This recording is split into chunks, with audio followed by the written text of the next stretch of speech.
Hi, Radical here. I just got done uploading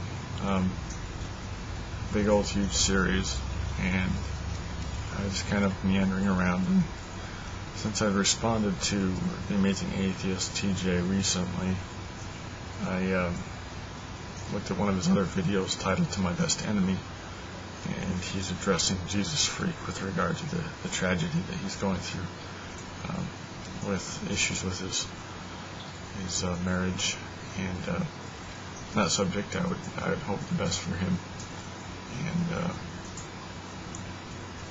he's in my prayers. Anyway, I wanted to kind of, first off, TJ's response. He mentioned, first of all, I thought it was very fitting. I'll say that. He mentioned,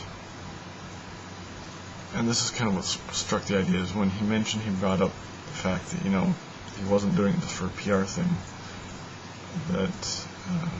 and that he knew people would see it that way anyway. And it really struck me because it seems tied to this overemphasis that we have in our culture on skepticism. Skepticism is good. Skepticism is important. Skepticism has its place, and skepticism and when I say it has its place, I don't mean that anything just automatically gets a free pass. But what I would say is that perhaps things that have already gone through a procedure, and one level, say relationships, the idea of trust and building trust and having trust in an individual.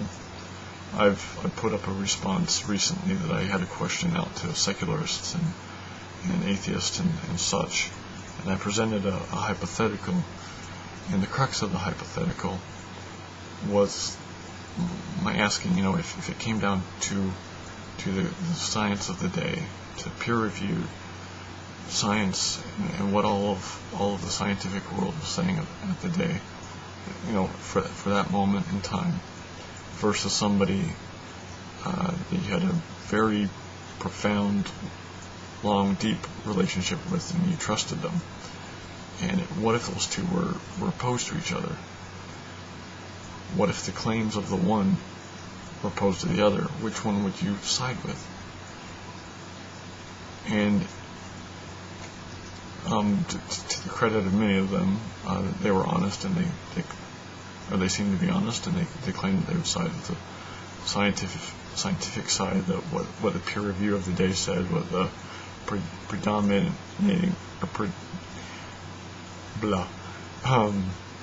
what the prevailing view and conclusion was, in opposition to a person that was very close, if not the closest person.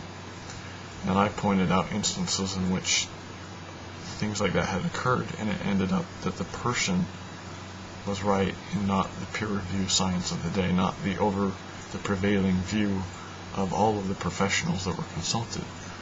I'd recommend you go back and look at that series if you want to see a bit more in depth. But this point that comes up in addressing the fact that this is, obviously is one of the first things to enter his mind when he's responding in this way. He's not responding with the bravado that he normally has.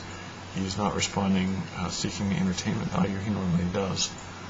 And yet it's this automatic, they're going to think I'm just acting.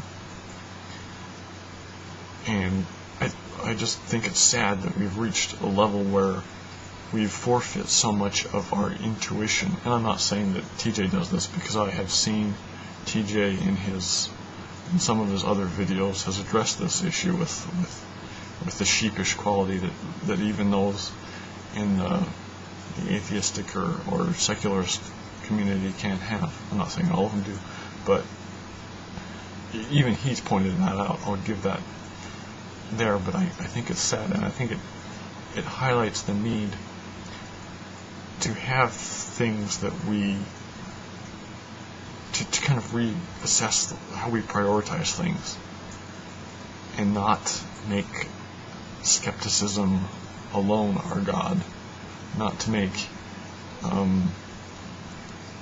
but to look at the totality of what we see into. I point out in that series also that they've, some of the tests they've run with the new fMRI, the brain scans they do. There was one experiment in which they had people laid out in beds and had a button in each hand, and they were told to choose to push one of the buttons, and then once they chose to push it, and by measuring the location of where the activity was going on in the brain with this fMRI, they could determine 7 seconds in advance not only when they were going to push a button, but which one they were going to push. And this was without them telling them which button to push or anything. And they got accurate. They got to the point where once they learned the signals in the brain, they could tell 7 seconds before the person thought they had made the decision and pushed the button. And we all have this machinery in our mind, and you hear the feeling, a gut feeling, and the intuition. Well, it's not coming out of your gut. There's machinery going on in your brain. Now, certainly, we do live in an age where there's a lot of people trying to trick, trying to play off stuff, acting. When somebody becomes a good actor, a good liar, a good pretender, it's because they get really good at tricking this. But it just strikes me as really sad that we do live in an age where we've put so much in skepticism and so little in humanity, in relationships, in our own perceptions, our own personal perceptions, that we discount, some of the most profound things. Anyway, just want to thank TJ for bringing that up in a respectful manner in which he did that, and again, hope everybody does well. So.